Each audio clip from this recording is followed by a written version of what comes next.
तो एक आचार्य चरण हुए हमारे श्री माधवेंद्र पुरी दास, जिनके लिए एक बड़ी प्रसिद्ध कथा आप सब लोग सुनते हैं कि खीर चोरा गोपीनाथ, जिन्होंने खीर चुरा करके अपने गोजा में धर ली थी, ऐसे श्री माधवेंद्र पुरी दास, उनके एक शिष्य हैं श्री अद्वैताचार्य जी। श्री अद्वैताचार्य जी को यह बात पता चली कि श्री ठाकुर जी कृष्ण चैतन्य के रूप में प्रकट होने वाले हैं, लेकिन कब होंगे?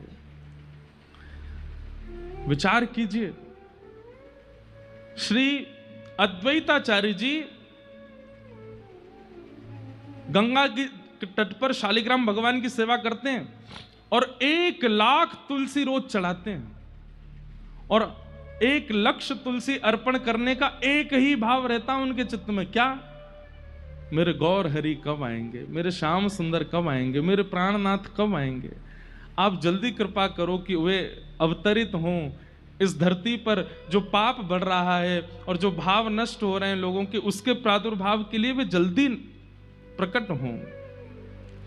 इसलिए 1 लक्ष तुलसी नित्य चढ़ाते थे और नित्य चढ़ा करके श्री गंगा जी में प्रवाहित कर देते थे कि हे श्री गंगा जी, आप जाकर के सागर में मिलना और सागर से जाकर के श्रीमन नारायण के चरणों में इन तुलसियों को पहुंचा देना और उनसे कहना कि मैं प्रतीक्षा कर रहा हूं, वो कब आएंगे पृथ्वी पर।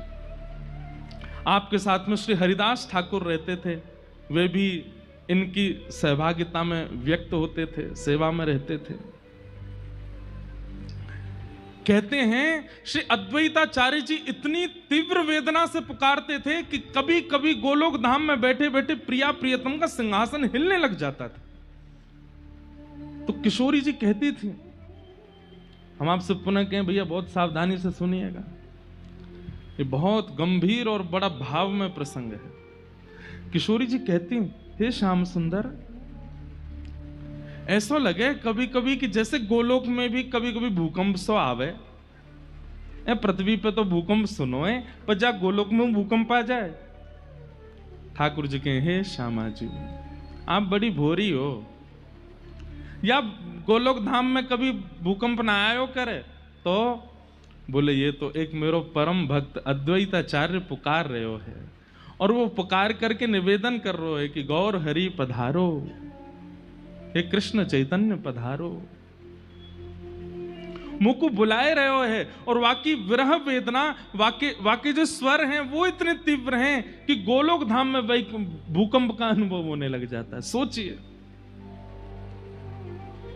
हम पुकारते कहां हैं ठाकुर जी को?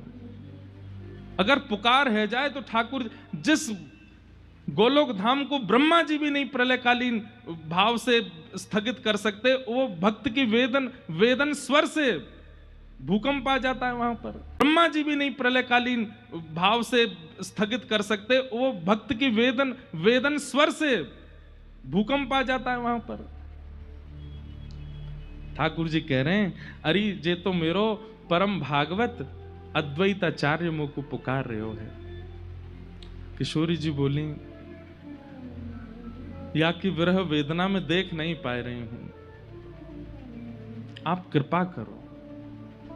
और कृपा करके अब अवतार ग्रहण करो। किशोर ठाकुर जी बोले, बस चिंता नहीं करो, बस बहुत जल्दी समय आवेगो और मैं जाऊंगा और जा करके सबन पर अनुग्रह करूंगा, कृपा करूंगा। बंगाल प्रांत में एक स्थान है जिसका नाम है नवद्वीप, और नवद्वीप में श्री उपेंद्र मिश्र नाम के एक ब्राह्मण हैं, और उपेंद्र मिश्र ब्राह्मण के यहां पर श्री जगन्नाथ मिश्र जी का जन्म हुआ है। और श्री जगन्नाथ मिश्र जी का ब्याह सची माता जी के साथ में हुआ। चैतन्य महाप्रभु की माता जी को नाम सची मैया, और श्री जगन्नाथ मिश्र जी उनके पिताजी। कह में कि ये दोनों कौन है? बोले, ये नंद यशोदा के अवतार हैं। श्री नंद बाबा ही श्री जगन्नाथ मिश्र जी के रूप में आए हैं, और श्री यशोदा मैया ही सची मैया के रूप में पधारी। गौर देश बंगाल में आपको प्रादुर्भाव भय। आपके एक पुत्र हुए जिनका नाम हुआ श्री विश्वरूप जी। और ये विश्वरूप जी ही श्री बलराम जी के अवतार हैं। बलराम जी के दो अवतार हुए हैं, श्री नित्यानंद महाप्रभु जी के रूप में और श्री विश्वरूप जी के रूप में। आप भी उस विरह की वेदना का अनुभव करने के लिए पधारे हैं। जब बलराम जी को पता चली कि लाला जा रहे हो पृथ्वी पे, तो श्री नित्यानंद महाप्रभु के रूप में वे भी पधारे और श्री विश्वरूप जी के रूप में। फिर कथा आती, कल के प्रसंग में आएगा कि विश्वरूप जी और नित्यानंद जी जब दोनों मिले तो श्री विश्वरूप जी नित्यानंद जी में ही विराजमान हो गए, ज्योति रूप एक हो गए, और श्री बलराम जी के रूप में श्री नित्यानंद महाप्रभु हो गए। तो सची माता के यहां एक लाला ने जन्म लियो, जिनको नाम है श्री विश्वरूप जी, जो कि श्री बलराम जी के अवतार हैं। ध्यान से सुनिएगा।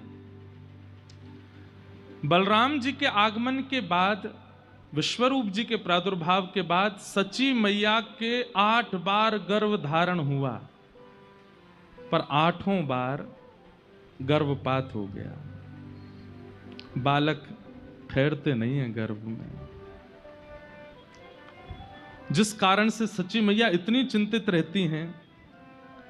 इनकी सेवा में श्री दामोदर भगवान जी थे, ये उनकी खूब सेवा करती, आराधना करती, इत्र लगाती, माला पहनाती, तुलसी पधराती और चरणन में बारंबार निवेदन करती। मुझ को बहुत डर लगे, मुझ को बहुत पीड़ा होवे। अब जैसे कई माताओं को ऐसे भावना का अनुभव हो जाता है, भगवान करे किसी को ना हो, पर ऐसी क्रिया जिन माताओं के साथ हो जाती है ना, वो बहुत डरने लगती हैं फिर कि हमसे कोई अपराध ना बन जाए, हमारे किसी अपराध का हमको ये फल मिल रहा है, या हमारे द्वारा कोई गलती ना हो जाए। ऐसे सच्ची मैया बड़ी सावधानी रखती हैं और बड़ी सावधानी से अपना जीवन यापन करती हैं कि कोई अपराध ना बन जाए।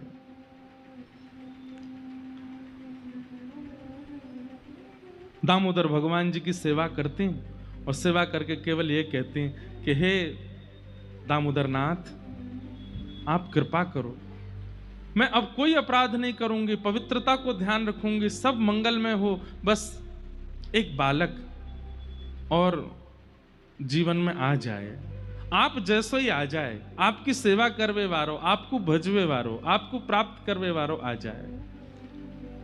शुद्ध विचार और शुद्ध मनस्थिति ही ठाकुर जी को आगमन कराती है।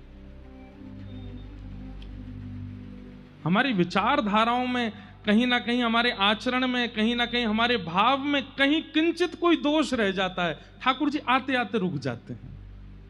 आप कहेंगे तो फिर आप ये क्यों कहते हैं कि ठाकुर जी भक्तवत्सल हैं, ठाकुर जी करुणा सिंधु हैं, वो दोष विचार नहीं करते? ठाकुर जी नहीं करते विचार, पर एक बात जो श्रीमद् भागवत जी में ठाकुर जी गोपियों से कहते हैं कि मैं पुकारने पर इच्छुक तो इतना होता हूं कि दौड़ करके चला जाऊं, पर तभी मुझे विचार आता है कि कहीं दोष युक्त व्यक्ति है और तब भी मैं पहुंच गया तो उसके मन में ये भाव आ जाएगा कि आचार्य चरण तो ऐसे ही बोलते थे कथा में, मैं तो खूब दोषी था फिर भी आ गए ठाकुर जी। आचार्यों की वाणी कहीं मिथ्या ना हो जाए और कहीं उसके मन में ये भावना ना आ जाए कि दोष रहे आवे तो भी ठाकुर जी आ ही जाते हैं, और कहीं उसकी प्रेरणा से और लोग भी दोषयुक्त ना रह जाएं। समझ रहे हैं ना बात? इसलिए ठाकुर जी किंचित भाव के दोषों को देख लेते हैं कि कहीं विचार और भावों में तो दोष नहीं है, और विचार और भावों में अन्य अन्य दोष आ भी जाएं तो भी ठाकुर जी आ जाते हैं, पर कहीं मात्सर्य दोष आ जाता है, ईर्ष्या का दोष। एक बात हमारी लिख लीजिएगा कंठीबद्ध होकर के, ईर्ष्या का दोष यदि चित्त में है तो कितनों नाम जप कर लो, कितनों भजन कर लो, कितनों तिलक लगा लो, कितनों गुरु जी के चरण धो धो के पी लो, नहीं मिलेंगे ठाकुर जी। ईर्ष्या दोष ठाकुर जी को प्रिय नहीं है बिल्कुल भी। काम दोष है तो भी ठाकुर जी मिल जाएंगे, क्रोध दोष है तो भी मिल जाएंगे, अन्य अन्य दोषों से युक्त हैं तो भी ठाकुर जी अनुग्रह कर देंगे, पर ईर्ष्या दोष में नहीं। काम दोष है तो भी ठाकुर जी मिल जाएंगे, क्रोध दोष है तो भी मिल जाएंगे, अन्य अन्य दोषों से युक्त हैं तो भी ठाकुर जी अनुग्रह कर देंगे, पर ईर्ष्या दोष में नहीं।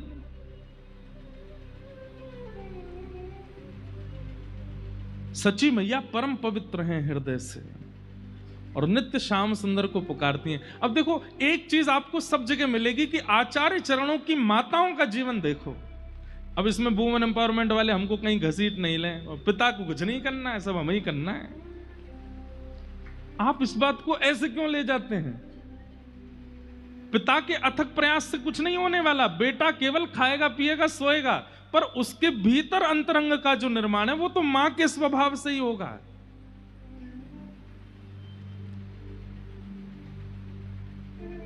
ऐसा भी होता है कि कई बार ठाकुर जी कृपा कर देते हैं, मां भी अपवित्र है, पिताजी भी अपवित्र है, लेकिन बालक शुद्ध हो जाते हैं। तो कहते हैं कि मां के अंदर जो उनकी मां का गुण था, वो गुण ठाकुर जी ने कृपा करके उस बालक में दे दिया। तो कई बार नानी का गुण, दादी का गुण, परदादी का गुण भी बालकों में आता है। पर यह बात निश्चित है कि आएगा मां से ही। इसलिए मां का पवित्र होना बहुत। कल हम लोग सुन रहे थे कि वहां श्री रामानुजाचार्य जी की माता जी, या फिर श्री सटकोप स्वामी जी की माता जी, वो भी ठाकुर जी को देख करके मन में भाव रखते हैं, आप जैसा लाला हो जाए, बस आपकी सेवा करने वाला हो जाए। संतान प्राप्ति में एक नियम तो विशेष ध्यान रखिए, विष्णु आराधनार्थाय। हे गोविंद देव जी, एक लाला दे दो, काय बात को चाहिए, धन वृद्धि करे, बिजनेस बढ़ावे, खूब सारो धन कमा के नहीं, नित्य आपकी सेवा करे, संतन की सेवा करे, भक्तन की सेवा करे, वृंदावन की सेवा करे, गौ आराधना करे। इन भावन से युक्त एक संतान दे दो। देखियो गोविंद देव जी संतान नहीं देंगे, खुद आ जाएंगे, बोले ये सब तो मैं करूंगा। हम मांगते क्या हैं? धन वर्धन करने वाला हो, व्यापार वर्धन करने वाला हो, वंश वर्धन करने वाला हो। तो फिर ठाकुर जी काने लूले नहीं भेज दें, ले ये नहीं दे, यही करेंगे वंशवर्धन। लेकिन जब ठाकुर जी से कहते हैं कि संत सेवा, हरि सेवा, गौ सेवा, भजन सेवा, सत्संग सेवा, धाम सेवा, इन सब निष्ठाओं से युक्त एक संतान चाहिए, तो कई बार गोविंद देव जी पूछते होंगे, किशोरी जी मैं चलो जाऊं का? क्योंकि यहाँ की भावना में भक्ति है, संतान की कामना भी किसी और कामना से, इस भाव से तो ठाकुर जी का मन होने लगता है कि मैं संतान बन के आ जाता हूं, ये मोह तो बढ़िया कोई ना कर सके। सच्ची मैया का चित्त बहुत पवित्र है, और दामोदर भगवान से केवल कहती हैं, और किसी कामना के लिए पुत्र की याचना नहीं कि वो हमारा संस्कार करे या हमारे वंश का वर्धन करे या आदि आदि सब क्रियाओं को क्रियान्वित करे। केवल एक कामना से पुत्र चाहिए, आपका भजन करे, आपको ध्याए, आपको याद करे, आपकी सेवा करे। बस ये भावना पहुंच गई ठाकुर जी तक, और तभी किशोरी जी को ठाकुर जी कहते हैं, मुंह को तो मिल गई मेरी मैया। बोले कौन? बोले सच्ची मैया, नवद्वीप में गंगा के तट पे अपने दामोदर भगवान से यूं कह रही हैं कि आपको भजवे वारो, और मैं यही भाव से तो जानो चाहूं कि मैं खुद को भजूं, देखूं तो सही मेरे भजन में है का। मुंह को तो मेरी मैया मिल गई। किशोरी जी ने दृष्टि करके देखा, हाँ श्याम सुंदर, ये यशोदा मैया ही हैं, वही अवतार धारण करके गई हैं। और श्री जगन्नाथ मिश्र जी ये साक्षात नंद बाबा हैं। और जिस प्रकार एक राजा कभी फकीरी का अनुभव करना चाहता हो तो सिंहासन पर बैठ करके नहीं कर सकता, अपने सिंहासन से उतर करके जाएगा, रूप बदल करके जाएगा, फकीरों के बीच में रूप बदल के बैठेगा, तभी फकीरी का अनुभव होगा। ठीक उसी प्रकार श्याम सुंदर अपनी प्रेम लक्षणा भक्ति, विरहा भक्ति का अनुभव करने के लिए श्री नुकुंज से सबको प्रणाम करके और सच्ची मैया के गर्भ में विराजमान हो गए, पधार गए। अब देखो ध्यान से सुनना, दामोदर भगवान को प्रणाम करके और बस यही कामना है कि बालक हो जाए, और बस ये प्रणाम करती करती, यही चिंतन करती करती सच्ची मैया सोई, और उसी रात्रि श्री ठाकुर जी उनके गर्भ में पधारे। और जैसे ही गर्भ में आए हैं श्याम सुंदर, सच्ची मैया को स्वप्न आना प्रारंभ हुआ। और आपने स्वप्न में क्या दर्शन किया? स्वप्न में आपने दर्शन किया कि आप श्री जगन्नाथ मिश्र जी के साथ में जगन्नाथपुरी दर्शन करने गए। जगन्नाथ भगवान का दर्शन करने के लिए गई हैं। गरुण स्तंभ के पास में सिंह द्वार से भीतर प्रवेश कर रही, एक एक भाव सच्ची मैया को दर्शन हो रहे हैं। ये भावना छूटने ना पाए, ध्यान से सुनिएगा।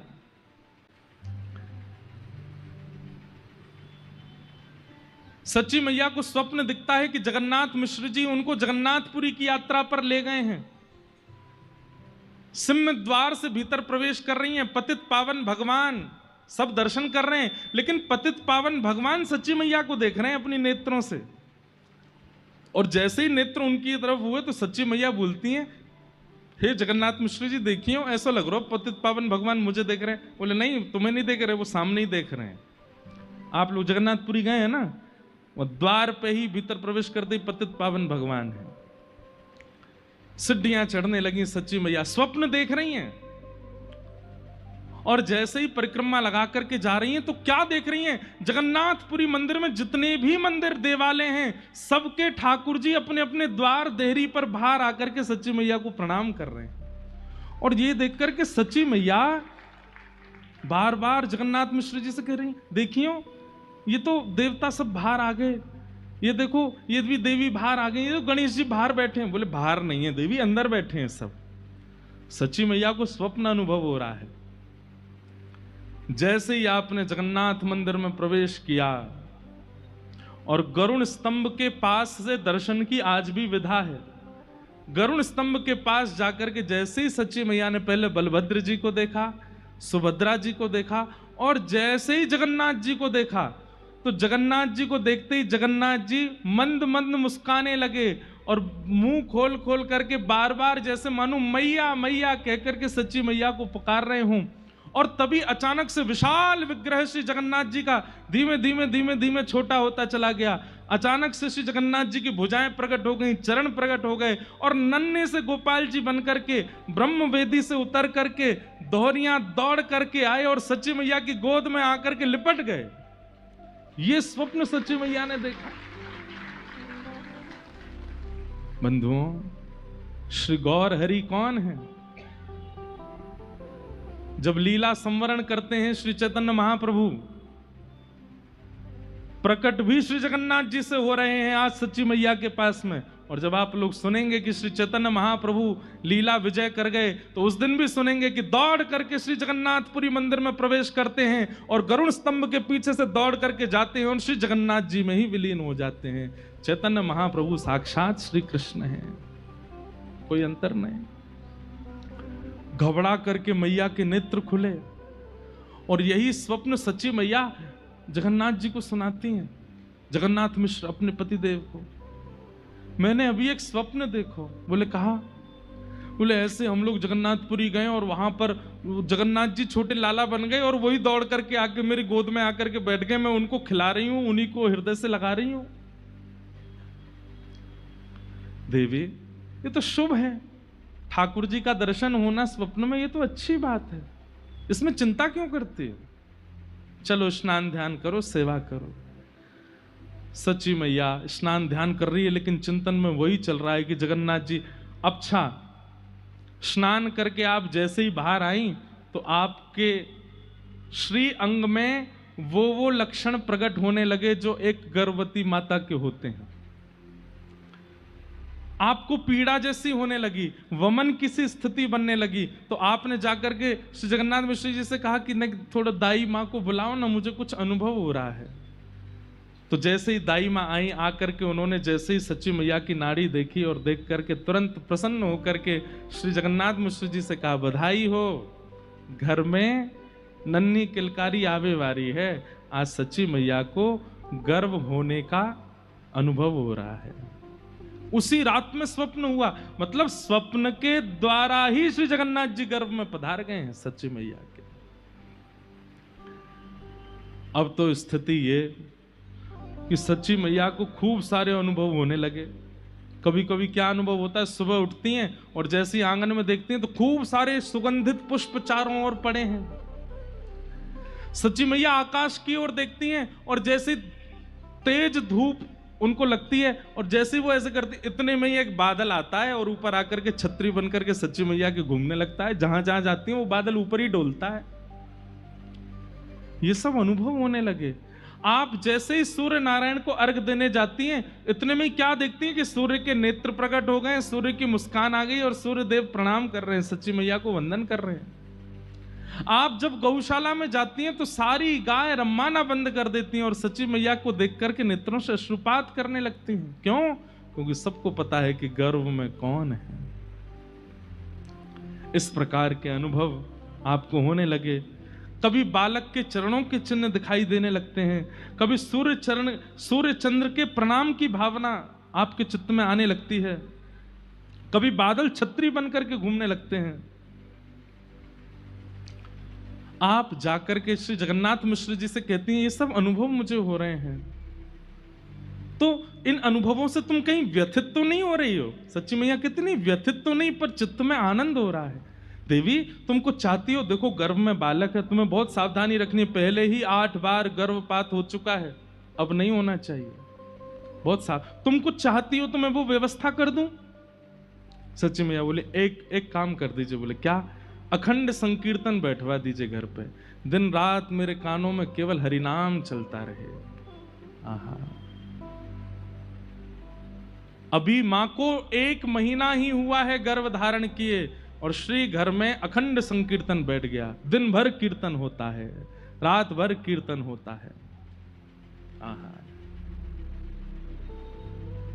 चलती फिरती उठती बैठती मां के कानों में केवल और केवल श्री प्रिया प्रियतम का नाम गूंजता रहता है। आहा, हम सब भी गावें सच्ची मैया के भाव से। हे भजो मुकुंद माधव मुरारी, भजो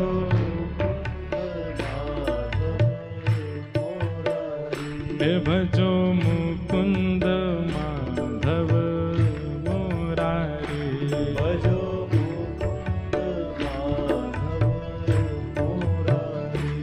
ओ गिरधारी बनवारी,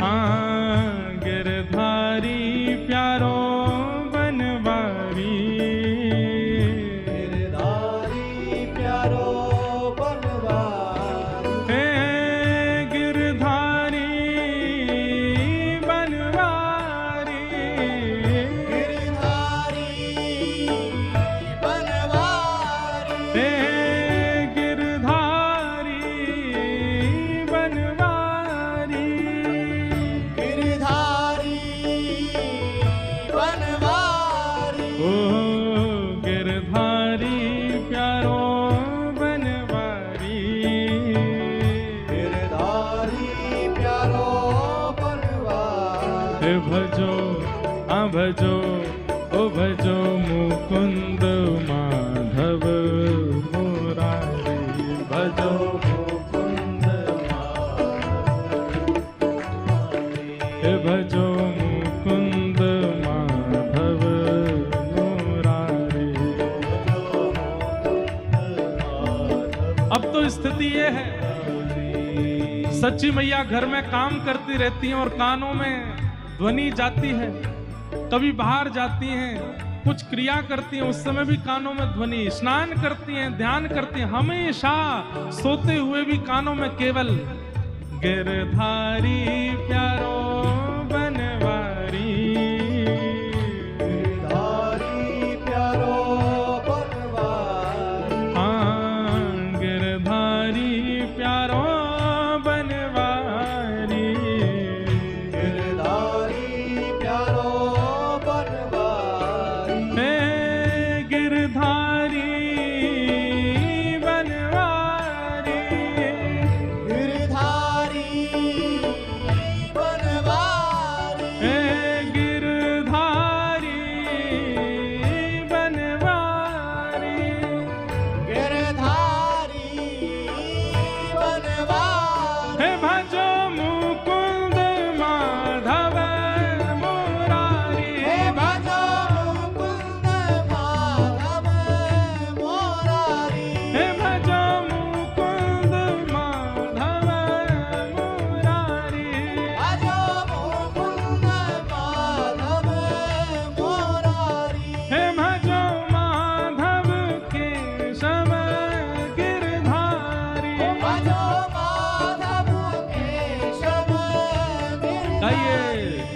हे राधे राधे गोविंद गोविंद राधे राधे राधे गोविंद गोविंद भजो राधे राधे गोविंद गोविंद राधे राधे राधे गोविंद हे गोविंद राधे गोपाल राधे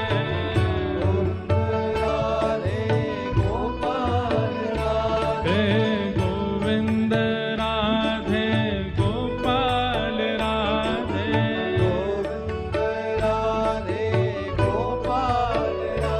हाँ गोविंद राधे गोपाल राधे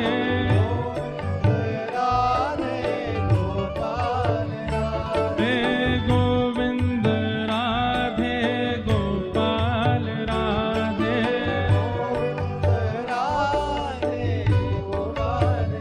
हे भजो राधे राधे गोविंद गोविंद राधे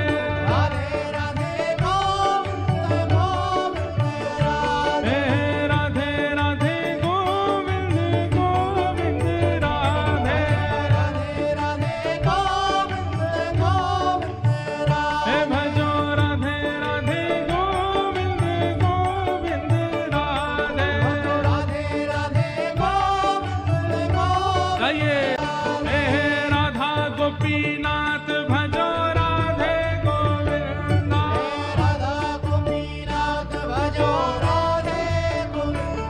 श्री राधा गोपीनाथ भजो राधे गोविंद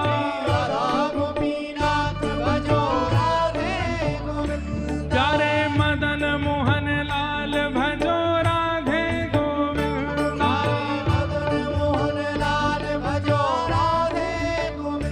श्री राधा गोविंद देव भजो राधे गोविंद देखो आचार्य चरण पधारवे वारे हैं वहां से पहले पुकार तो ऐसी हो अरे कम से कम गोविंद देव जी को नाम तो जोड़ते ही बोलो राधा गोविंद देव भजो राधे गोविंद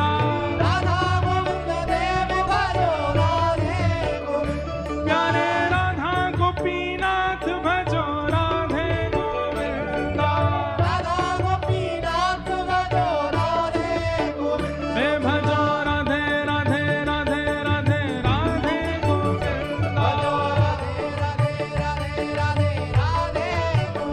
भजो राधे राधे राधे राधे राधे गोविंद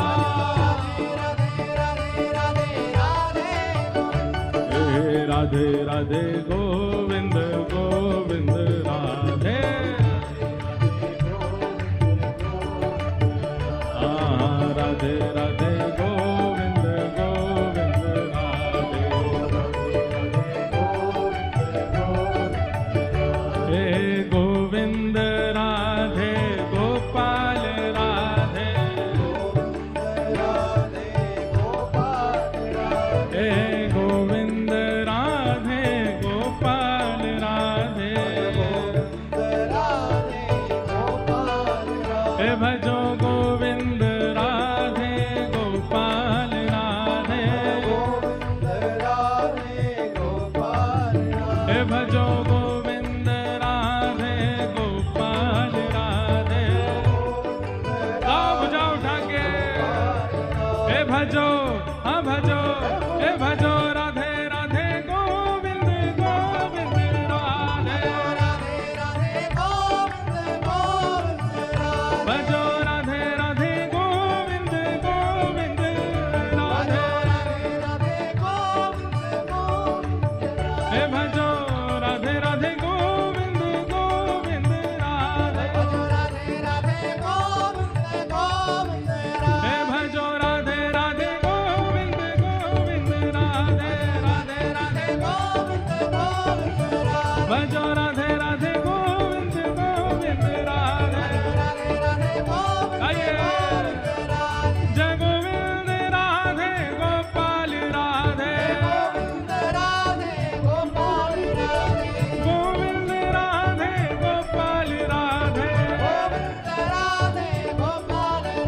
भजो हाँ भजो हो भजो राधे राधे गोविंद गोविंद राधे भज राधे राधे गोविंद गोविंद राधे हे पूरी जगन्नाथ भजो राधे गोविंद पूरी जगन्नाथ भजो राधे गोविंद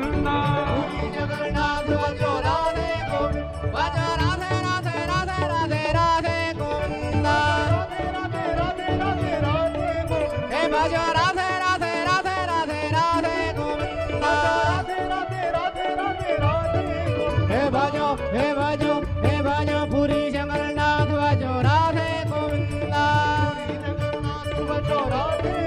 हे भजो राधे राधे राधे राधे राधे गोविंदा हे राधे राधे राधे राधे राधे गोविंदा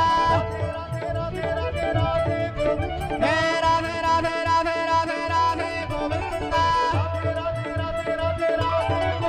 हे हरि बोल हरि बोल हरि बोल हरि बोल हरि बोल हरि बोल हरि बोल हरि बोल हरि बोल हरि बोल हरि बोल हरि बोल हरि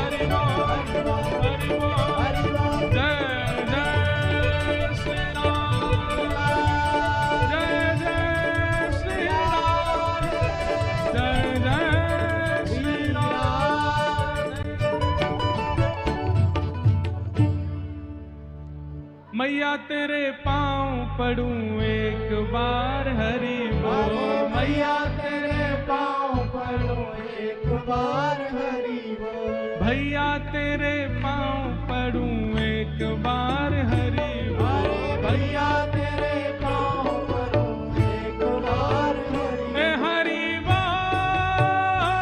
हरि बोल मुकुंद माधव हरि हरि बोल हरि बोल मुकुंद माधव हरि हरि बोल हे भैया तुम्हारे पाँव पड़ूं एक बार हरि बोल भैया तेरे पाँव पड़ूं एक बार हरि ओ मेरी मैया तेरे पाँव पड़ूं एक बार हरि बोल मैया तेरे पाँव पड़ूं एक बार हरि अरे बाबा तेरे पाँव पड़ूं एक बार हरि बोल बाबा तेरे पाँव पड़ूं एक बार हरि अपने जो अगल बगल में बैठे उनके पाँव पड़ो बोले एक बार हरि बोल दो ए मैया तेरे पाँव पड़ूं एक बार हरि बोल मैया तेरे पाँव पड़ूं एक बार हरि ए बाबा तेरे पाँव पड़ूं एक बार हरि बोल तेरे पाँव पड़ूं कैसे ए हरि बोल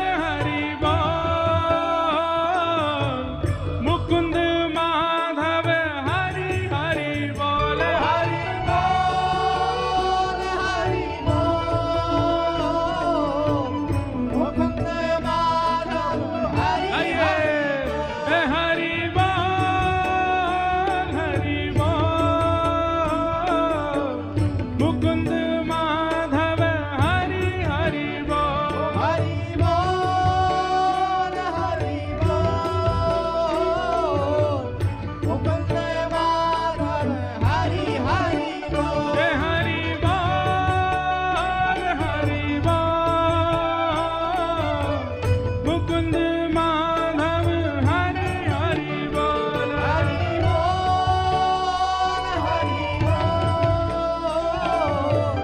मुकुंद माधव जय जय श्री राधे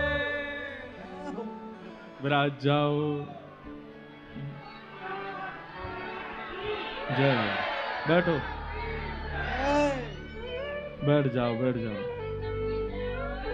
बैठ जाओ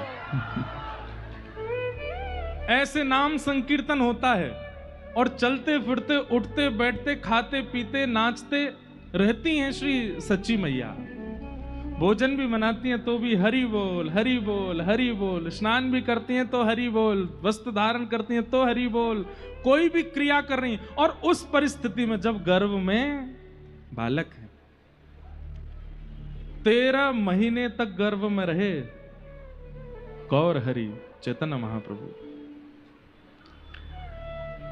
यहां पर सच्ची मैया की स्थिति तो ऐसी है कि बस कीर्तन सुनती हैं और नृत्य करती रहती हैं। और यहां नवद्वीप से थोड़ी ही दूरी पर शांतिपुर नाम का एक ग्राम है, जहां गंगा जी के तट पर अद्वैत जो बुला रहे हैं चैतन्य महाप्रभु को, पुकार रहे हैं। श्री अद्वैताचार्य जी रोते हैं और नित्य पुकारते हैं, हे प्रभु कब आएंगे आप, कब आएंगे आप, हे गौर हरि कब कृपा करेंगे आप। आप नित्य 1 लाख तुलसी अर्पित करते थे, हम सुन रहे थे अभी। और नित्य के भांति उन 1 लाख तुलसियों को पहले ठाकुर जी पर अर्पण करते, फिर उन सब 1 लाख तुलसियों को लेके जाते, एक एक गंगा जी में डालते कि आप जाके समुद्र में जब मिलें तो क्षीर सागर में ठाकुर जी के चरणों में कहना कि वो आम है। लेकिन आज जैसे ही अद्वैत प्रभु गंगा जी के तट पर गए, बगल में ठाकुरदास बैठे हैं, श्री हरिदास ठाकुर बैठे हैं, और तभी आप जैसे ही तुलसी अर्पण करने लगे, पुष्प अर्पण करने लगे, तो शांतिपुर से वो पुष्प और तुलसी आगे की ओर न जाकर के पीछे की ओर जाने लगे। मतलब धारा इधर की है, गंगा जी नवद्वीप से आ रही हैं, कहां शांतिपुर, और शांतिपुर से आगे गंगा सागर में जा रही हैं। लेकिन आज जब तुलसी और पुष्प अर्पण कर रहे हैं तो गंगा जी की धारा तो इधर की है, लेकिन तुलसी और पुष्प वे उल्टे जा रहे हैं, पीछे की ओर प्रस्थान कर रहे हैं। और ये दृश्य देख करके श्री अद्वैताचार्य जी व्याकुल हो गए और तुरंत हरिदास ठाकुर जी को बुलाया। बोले देखो ये क्या हो रहा है। बोले गुरुदेव ये तो आश्चर्य है, ये तुलसियां ये पुष्प ये उल्टे क्यों जा रहे हैं, ये धारा में क्यों नहीं बह रहे हैं। तुरंत अद्वैताचार्य जी व्याकुल हो गए और तुलसी और पुष्प जिस प्रवाह में जा रहे हैं, आप भी कूदते फांदते अपनी भुजा उठा करके उन्हीं पुष्प और तुलसियों के पीछे पीछे दौड़ने लगे। घाटों को लांघते हुए, नगरों को पार करते हुए पहुंच गए नवद्वीप। और वो 1 लाख तुलसियां और पुष्प एक साथ नवद्वीप में प्रवेश करती उल्टी धारा में। और तभी आप पहुंचे नवद्वीप, और नवद्वीप में क्या देखा, एक महिला स्नान कर रही हैं, गर्भवती माता जी, और वे 1 लाख तुलसी और पुष्प जाकर के उन्हें घेर लेती हैं और चारों तरफ बस उन मैया के ही घूम रही हैं। वो मैया अपने हाथों से दूर करती हैं, लेकिन वो तुलसी बह बह करके उनके गर्भ के आसपास आकर के स्पर्श करने लगती हैं। वो और कोई नहीं, श्री सच्ची मैया है। सच्ची मैया स्नान कर रही हैं। श्री अद्वैताचार्य जी बाहर बैठ करके दर्शन कर रहे हैं और नेत्रों से अविरल अश्रुधार गिर रहे हैं। हरिदास ठाकुर कहने लगे आचार्य क्या हुआ। बोले मेरे प्रभु आ गए, मेरे आचार्य आ गए, श्री कृष्ण आ गए, मेरे महाप्रभु आने वाले हैं। बस देखो मेरे द्वारा अर्पित की गई तुलसियां ये मैया को घेर करके सब उनको अर्पित हो रही है। सच्ची मैया खूब देर स्नान करती रही। ये तुलसी पुष्प पता नहीं कहां से इतने आ गए सब मेरे समीप, लेकिन वो सब उनके अंग पे स्पर्श कर रहे हैं। सच्ची मैया स्नान करके जैसे ही बाहर आई तो श्री अद्वैताचार्य जी दंडवत प्रणाम करने लगे। उनका प्रणाम देखते ही सच्ची मैया घबरा गए। हे आचार्य चरण आप ये क्या कर रहे हैं, आप मुझे प्रणाम क्यों कर रहे हैं, आप मुझे प्रणाम मत कीजिए, ये पाप मत चढ़ाइए। हरिदास ठाकुर जी भी प्रणाम करने, आप दोनों से मेरा वंदन है, आप हम इस योग्य नहीं कि आप हमको प्रणाम करें, हमें आपको प्रणाम करना चाहिए, आप हमें प्रणाम मत कीजिए। हे आचार्य चरण थोड़ा ध्यान रखिए, मुझे पाप नहीं चढ़ाना है अपने ऊपर। मैं पहले ही 8 बार पीड़ा सहन कर चुकी हूं गर्भपात की, इस बार मुझे पीड़ा नहीं सहनी है। आचार्य चरण आप बहुत महान हैं, आप मुझे प्रणाम मत कीजिए। अद्वैताचार्य जी प्रणाम करके जब उठे हैं तो नेत्र लाल पड़े हैं, मुखमंडल पर प्रसन्नता है, मुस्कान है, और नेत्रों से अविरल अश्रुधार गिर रही है। सची मैया तो उनके रूप को देख करके घबरा गई कि मुझसे कोई अपराध बन गया, ये क्या हो गया, ये मुझे प्रणाम कर क्यों रहे हैं।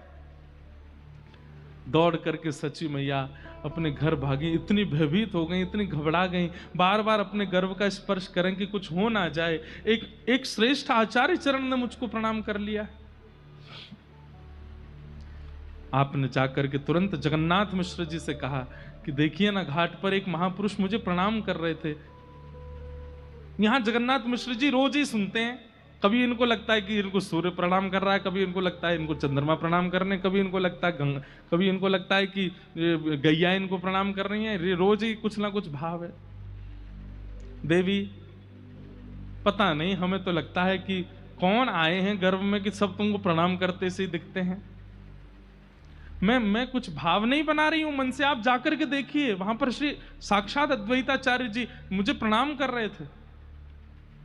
जगन्नाथ मिश्र जी गए और देखा तो अब भी भाव निमग्न, हाथ जोड़ करके बस नेत्रों से अश्रु बहा रहे हैं। मेरे प्रभु आ गए, मेरे प्राणनाथ आ गए, मेरे जीवन धन आ गए। जगन्नाथ मिश्र जी ने जाकर के प्रणाम किया, वंदन करते हुए कहा, हे प्रभु, आपकी इस प्रकार की इस लीला का मैं क्या अर्थ लगाऊं? आपने सच्ची को प्रणाम क्यों किया? अद्वैताचार्य जी बोले, मेरे पास शब्द नहीं है बताने को, मैं बस ये कह सकता हूं, जो सुख त्रेता में दशरथ और कौशल्या को प्राप्त हुआ, जो सुख द्वापर में नंद यशोदा को प्राप्त हुआ, वो सुख कलयुग में आपको और आपकी गृहिणी को प्राप्त होने वाला है। बस प्रतीक्षा कीजिए, अब जल्दी ही आनंद होगा। इस विश्व में पुनः कृष्ण संकीर्तन होगा, पुनः नाम संकीर्तन होगा, पुनः राधा भाव कृष्ण भाव की स्थापना होगी। बस प्रतीक्षा कीजिए, पवित्र हृदय से प्रतीक्षा कीजिए। आज जगन्नाथ मिश्र जी को भी विश्वास हो गया कि सच्ची मन से भाव नहीं बना रही है, सच में उसे अनुभव हो रहे हैं सबके प्रणाम का। जगन्नाथ मिश्र जी वापस आए, सच्ची मैया ने पूछा, बोले नहीं कुछ नहीं, बस ऐसे प्रणाम कर रहे थे, आपको सौभाग्यवती नारी जान के, आपके गर्भ का बालक भक्त हो इसलिए प्रणाम कर रहे थे। 12 महीने बीत गए, अभी तक बालक का जन्म नहीं हुआ। सच्ची मैया ने घबरा करके तुरंत कहा, बोले कि आप किसी ज्योतिषी को बुलाइए, कोई पंडितानी बुलाओ, कोई भैया कोई पंडित जी आए देखें। 9 महीने में गर्भ बालक जन्म लेता है, 12 महीने बीत गए, अभी तक बालक का जन्म नहीं हुआ, कहीं कोई दिक्कत तो नहीं है, आप दिखवाइए ना। वो किस पंडित को बोला है? बोले हमारे पिताजी श्री नीलांबर चक्रवर्ती जी बहुत बड़े विद्वान हैं, उनको बुलाओ। तो सच्ची मैया के पिताजी ज्योतिषाचार्य हैं, उनको बुलाया गया। वे आए, आकर के कहा, बिटिया क्या बात है? बोले कि पिताजी 12 महीने हो गए गर्भ को, अभी तक जन्म नहीं हुआ और मुझे प्रसव पीड़ा भी नहीं हो रही है, मैं बहुत चिंतित हूं कि कहीं बालक सुरक्षित तो है ना, आप मेरा हस्तकमल देख करके बताइए ना। नीलांबर चक्रवर्ती जी ने कई बार अपनी बेटी का हाथ देखा है, वे जानते थे सब, लेकिन आज जैसे ही हस्तकमल आगे किए हैं तो हस्तकमल की जितनी भी रेखाएं थी, उन रेखाओं में रेखा हमारी आपकी तरह नहीं थी, मानो जैसे शंख बन रहा हो, पद्म बन रहा हो, चक्र बन रहा हो, रेखाएं परिवर्तित हो गई। और उन चक्रों को, उन चिन्हों को देख करके जो ज्योतिष के बड़े बड़े पंडित जो ज्योतिष अध्ययन करते हैं, उन ज्योतिष अध्ययनों में जो सब सर्वश्रेष्ठ जिन आकृतियों को बताया गया, वो समस्त आकृतियां एक साथ किसी के हाथ में हो ही नहीं सकती हैं। लेकिन आज नीलांबर चक्रवर्ती जी अपनी पुत्री का हाथ देखते हैं, हाथ कांपने लगते हैं और कहते हैं, लाली ये तेरे हस्तरेखा परिवर्तित कैसे हो गई, ये सब कुछ इतना सुंदर कैसे हो गया। रुदन करने लगे और वे भी प्रणाम करने लगे। सच्ची मैया बोली, जगन्नाथ मिश्र जी देखो आज पिताजी भी प्रणाम कर रहे हैं, ये हो क्या रहा है? अरे ठाकुर जी आए हैं गर्भ में, सब प्रणाम करेंगे। लाली तो चिंता मत कर, पूर्ण समय लेने दो, ये जो भी हैं ये अत्यंत श्रेष्ठ हैं, अत्यंत महापुरुष हैं, वे निश्चित ही अपने परिपूर्ण भाव से प्रकट होंगे। इसलिए तुम बिल्कुल निश्चिंतित होकर, निसंकोच होकर के, ये ऐसा बालक जन्म लेगा जिस बालक के जन्म लेने से तुम और तुम्हारा पूरा कुल सौभाग्य मानेगा। बस प्रतीक्षा करो। धीरे धीरे धीरे 13वां महीना प्रारंभ हुआ और धीमे धीमे आ रही है होली, यानी कि फाल्गुन का महीना। और जैसे ही फाल्गुन की द्वादशी आई है, फाल्गुन की पूर्णमासी आई है, आहा, फाल्गुन पूर्णिमा का दिन है और उस दिन चंद्र ग्रहण भी है। चंद्र ग्रहण भी है। कहते हैं ग्रहण काल में किया गया कोई भी भजन, कोई भी उत्सव, कोई भी मंत्रोच्चारण, वो इतना फल देता है जितना उसके अनुष्ठान, और वो सर्वश्रेष्ठ अनुष्ठान क्या बोलते हैं उसको, क्या, पुरुषण करने से जो फल प्राप्त होता है वो ग्रहण काल में एक बार मंत्र बोलने मात्र से हो जाता है। कितना सुंदर भाव प्रस्तुत करते हैं आचार्य चरण कि श्री चैतन्य महाप्रभु शरद पूर्णिमा को ही क्यों प्रकट हुए। सबसे पहली बात, क्योंकि वे श्री राधा भाव युक्त होकर के आए हैं और पूर्णिमा ही वो रात्रि है जिस रात्रि में श्री ठाकुर जी गोपियों को और श्री किशोरी जी को रास का अनुभव कराते हैं। तो सबसे पहली बात, पूर्णिमा चुनने का यह कारण है। दूसरी बात, ठाकुर जी प्रकट हुए जन्माष्टमी, अष्टमी, और श्री किशोरी जी प्रकट हुई राधाष्टमी।